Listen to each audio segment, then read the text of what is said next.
A new program in the Upper East region is seeking to send over 5,000 school dropouts back into the classroom. The region, one of Ghana's poorest, has one of the highest number of children of school-going age who are out of school. But the program by Rights Campaign Group, Africans, and the Ministry of Education is hoping to change that. Our colleague Justice Baidu has been to Bongo to see how the initiative works and found this report.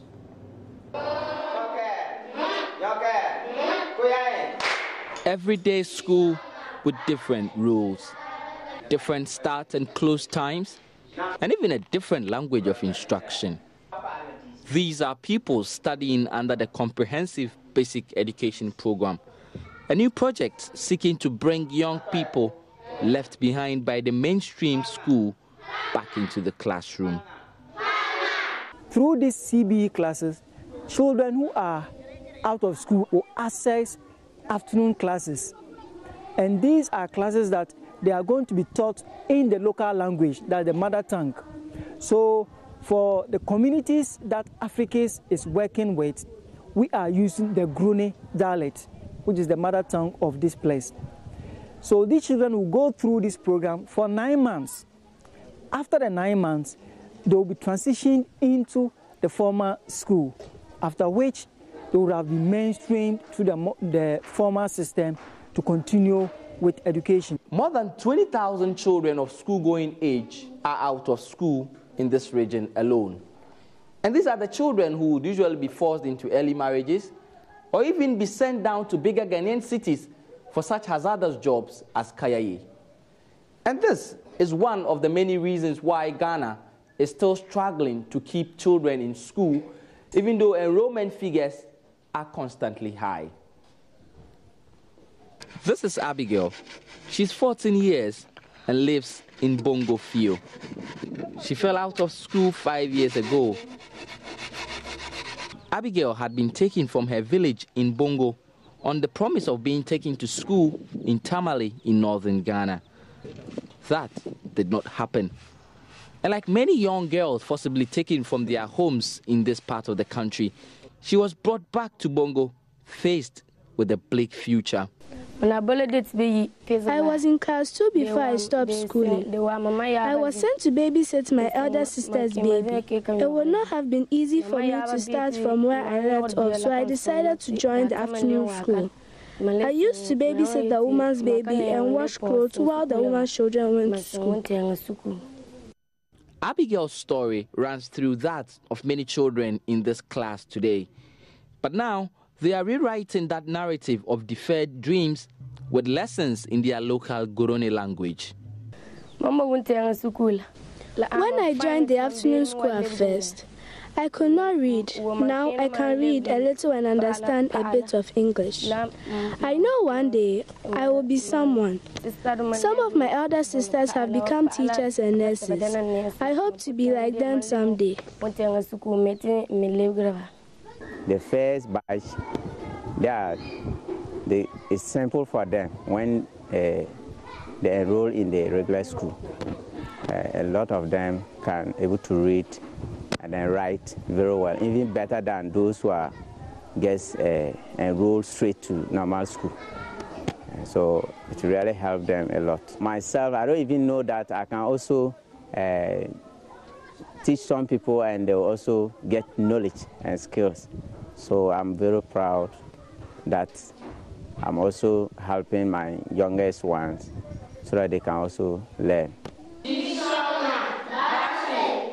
With over 5,000 children currently studying under this program in the Upper East region alone, the story of school dropouts in Ghana's most deprived regions would certainly not be the same.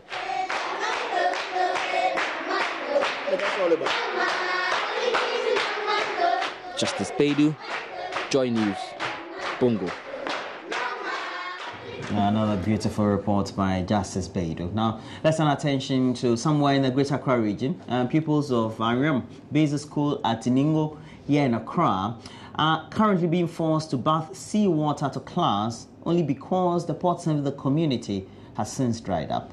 Teachers in the community are also forced to go to class sometimes without taking their bath. The situation follows an acute water shortage that has hit the community. Joy News' Kwete Nate reports the pupils are unable to pay attention in class because the salty water makes them itch.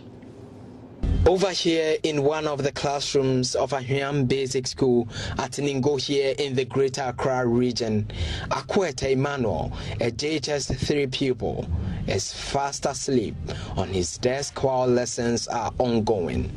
Surprisingly, his class teacher is not bothered. Many of the children here trek many miles in search of water before coming to class. Those who skip this ritual resort to bathe in seawater before heading to school. Agbovli shares his experience. We get through a lot of difficult things before coming to school, especially about water. We sometimes go to the seashore and bath the sea, come to the house and buy, let's say, 2 pure waters, pour it on ourselves before getting well cleaned and come to school. These things are affecting us a lot. But that option for bathing has a price.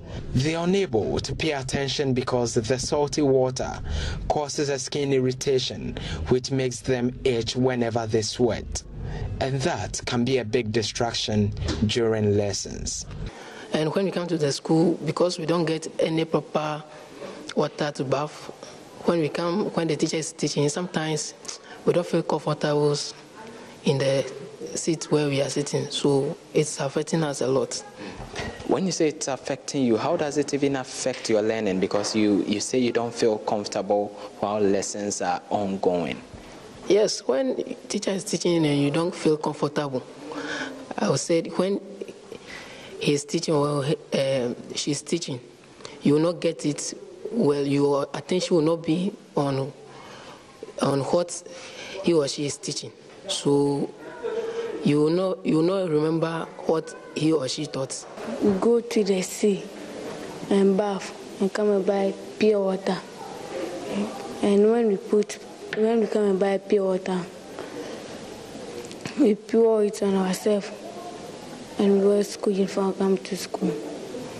And how does that make you feel, not getting clean water to bath before coming to class? That makes us feel sweaty. That makes us not feel comfortable when teacher is teaching. Ahuam has been hit by acute water shortage for weeks.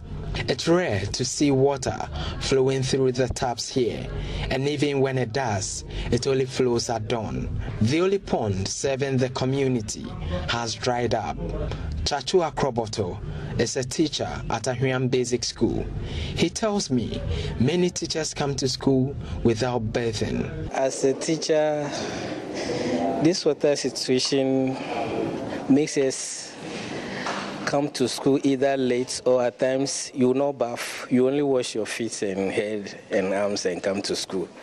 To those of us who are married, our wives will call us that they have bought some water in the house. Then we go during break and go and bath. Then we come back to the school again. So you are saying that many teachers hardly take their bath because of the water crisis that has hit this community? Exactly. About 80% of the teachers normally don't bath in the morning because there's no water around. So we try to come to the school early and do our duties so that when we hear the water has been sent to our houses, then during break we go back and take our bath and quickly come back to school. So give me a sense, how is that feeling like coming to class? You haven't taken your bath, you are teaching under that stress. Give us a sense, how is the feeling like? Really, you feel bad because at times when getting closer to the children, you don't feel comfortable because you know you've no bath, taking your bath. The water crisis is impacting on quality of learning here. Gauno Solomon Tete is headmaster of the school and is unhappy about the situation. It feels the children comes to the school late. Since they go to Ningo to look for water, they carry gallons on trucks. Before they come to school, it is almost 9 o'clock. When are they supposed to report to class? 7 o'clock. By 7:30 they should be in class. So how has this affected their learning, especially their grades? When they come to the school, they are almost tired, so they will be sleeping in the classrooms. The situation is so bad that children and women are forced to fetch water from deep open pits. The little water they get is not potable. It's really dirty, but they have no choice. Assembly member for the area, Francis Adochu, says the water crisis sometimes degenerates into scuffle as townsfolk fight over water. Those pits there belongs to individuals, and if you don't come early and someone fetches it, problem, because most of the times people don't have money to buy from the tanker waters. And the pity side of it all is, our economic situation here is very critical. Fishing is the main thing, and not all the time that they get fishing from the distance. So it do happen that when you go to the beach and nothing is gained, then this is the only source of water you rely on. And you come down and there's nothing inside the pit, trouble. That means the whole day you are going to stay behind without using water. That is the critical point. It seems this, I have discussed it consecutive with Ghana Water Company, because community water, it looks like they don't care anymore. So our only hope is Ghana Water Company, if they can fulfill their promise of giving us this water that they have promised, thank God. But for now, the situation is worse. When you say it's worse, how intense is this fighting over this turf here? Do you know the pits were dug by individuals? So once a woman came in meeting another woman fetching the water, because she's saying that she needs the water to bath for the kids to go to school. And the other one was also complaining that she dug it herself, so there is no need for the other one. He turned to fight because she was saying that she doesn't understand the reason why she should fetch the water from that pit. It's very pity. It's a tale of a town in crisis, and the resident appeal is for Ghana Water Company to connect them to the major pipeline with potable water running from Pong through their town to Accra and Tema.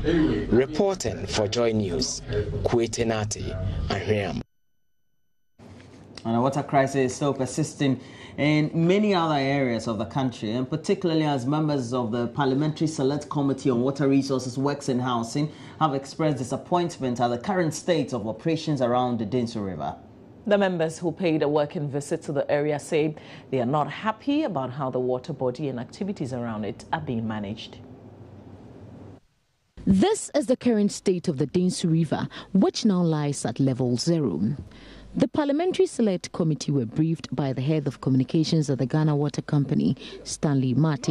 Member of the Select Committee, Emmanuel is one of the MPs who told Joy News he's disappointed by the way Ghana Water Company Limited has handled the project so far. If you approve a loan just in recent time and the project has been constructed and nothing is going on and people are dying because of water, then it means that something has gone wrong. For us, we think that government has done its bit by relying heavily on our technical people, who are the technicians, the engineers, who gave us a proposal that water will be available to the people of Insam, and it has not worked. Now they're telling us that it depends on natural occurrences. But these engineers have taken us through, they've explained the reasons accounting for this. Are you still not satisfied with the answers given so far? Matilda, I've explained, I've asked them that in project management we have what we call feasibility studies.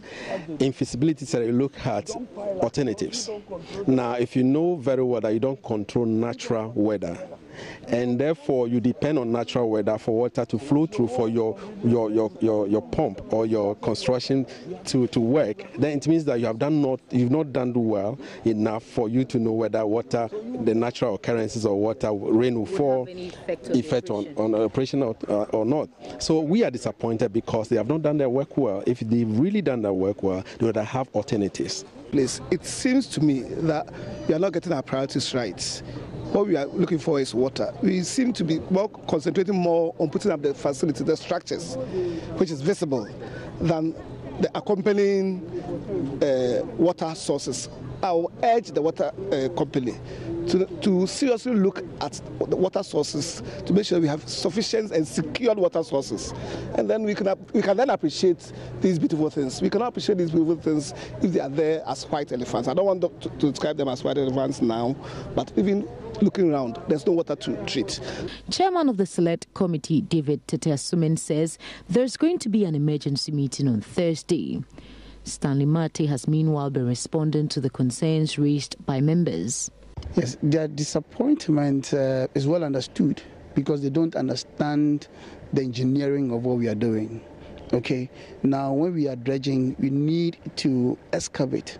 After excavation, you clear the rubbish. And like we said, we are bringing in more equipment. This was unforeseen, okay? So we have had to just work hard at getting some people with expertise to do this. Exactly. Now, we also, hold on, okay. we also cannot just do this without any due diligence because we all see what is going on. So we can't say because it's a natural, there's an emergency situation, we forget about all other processes and then we just do what we have to do. We have to go through due diligence to select a company with the right expertise and to go through the bidding processes to enable the company to do this because we don't want to go and face the same parliamentary committee who will be asking us questions on due diligence. Okay, exactly. So we have done so and we know that they have the expertise. Now we have project engineers around who are also monitoring the work that they are doing. Now what they are doing is to clear the waterway and to dig in, to excavate further. Okay, so when there are rains, the water will still go through the waterway. But the parliamentarians do not understand the engineering of it. That is why they are disappointed. And it's understandable. One of the communities taking their water source from the Denso is in Sawam and its surrounding areas. And already the residents say they can now have a sign of relief. Their chiefs are currently arranging for free water distribution within their communities. So today we are fortunate that we caught up with the free water distribution. Currently I'm still at in Sawam Duadri Zongo to find out from the residents where exactly this water is coming from, because you can see a queue here, a very long queue indeed, where residents are trying to get some water for their daily activities. So I'm being joined by the chief of the Gonja community. Can you give us your name, sir? Please, my name is Salif Yaku Kibachura, the Gonja chief in Sawam. Okay. So, Chief, tell me, this water, this free distribution that is ongoing here, where is it coming from? Is it part of the government's initiative? Actually, when the water situation started, there are so many water situations in our community. So we, the chief of the Zongo communities, decided to seek for help for philanthropists. Okay. So we fell on a large global, the global haulage. So he assisted us with this tank. This is the first initiative that was brought to this community. So this is the community's own initiative. Yes. What has happened to the NADMO's free distribution of water, the national security, the assembly? I know they are also doing some free distribution. Have you gotten some already? Yes, some of the government intervention has been coming. The NADMO's one, the national security, the MP, everybody is bringing his own. But the situation on the ground is bigger than what they are doing. Okay. So we decided to help in our own way as a chiefs Our people need help. This is the time we're supposed to help them. Yeah. So how are you going to make sure that this clean water that you are serving to your community, how will it get to the other people who are not within this area? In Zongo here, we have demarcated the places into four areas. Okay. We have 4 electoral areas. Okay. This is Zabarama line. Okay. We have Kotokoli line. We have Moshi line.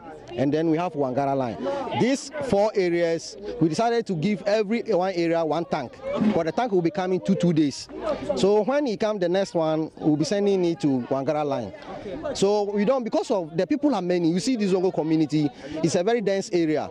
So the people are very many. If we decided to leave everybody to come and fetch water today, some people will even get injured. So we decided to reduce that risk. Yes. Okay. So that's why we decided, with the consultation with the elders and the youths of the community, we decided to bring every tank for a particular electoral area.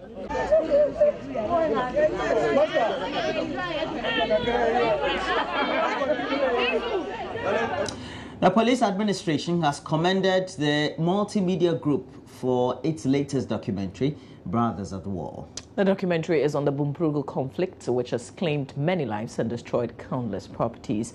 The acting IGP commended the group when Journalist of the Year, Kwame Boateng, presented a copy of the documentary to him.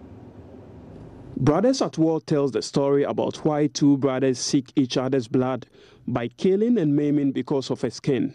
The Inspector General of Police, John Kudalo, is optimistic issues raised in the documentary can help facilitate the peace process in the conflict-ridden town. The Inspector General of Police this morning hosted the producer of the documentary, Kwame Boateng, in a short ceremony to officially hand over a copy of the piece to him and the police administration. We had earlier visited the place and had spoken to the people, the parties, and your men. The work they are doing is a very difficult terrain, yet they are doing their best. I know that when they start fighting, it's like a movie, how they do it. But your men have tried their best to cool tempers there, to also maintain calm and peace there. So I went there to do this work, and believe that it will help bring about peace in the area. The Inspector General of Police, John Kudalo, wants journalists in the country to emulate the multimedia example. I would say that journalism is just like security to any work. You don't have to do it in the armchairs and air conditions of your studios and just be perceiving things. But journalism, I think, proper one is in the field, in the theater where the actions are taking place. That's when you go and you come out with the proper perspective. I was in Bumprugu myself, as he said, and I saw a lot of things, and those things conform with what he put on his piece, because I've seen excerpts of it on the telly. That's exactly what is happening. And as he said, the lessons here are very great. John Kudalo is the Inspector General of Police. And that's it for the news for the morning. Again, we have to say congratulations to you, Sir Kwame Boateng, current reigning journalist of the year for the GJA, for that very incisive documentary, Brothers as War. And I tell you, conflict is not something. When you go to many of the conflict-ridden countries in Africa, especially in West Africa, you get to see that, look, there's some of the countries, the development that they saw before the start of the conflict, it's the current development that is there in terms of the state of the infrastructure. Yeah. And they're now grappling with the current state of the global economy, and so can't just make ends meet. It's a difficult situation for many countries. And that is why they say you should travel and see. Yeah, it's true. Then you have a lot more insight as to whether you want to embark on a certain journey or not. For me, the highlights of this documentary, the fact that the children and women are forgotten. You know, we talk about those who are fighting, the casualties, because we seem to forget about the women. Vulnerable, exactly. Yeah. All right, that's it for the news for now. We'll come back and tell you what's making headlines in some of the major newspapers. You're watching the AM show. Do stay on.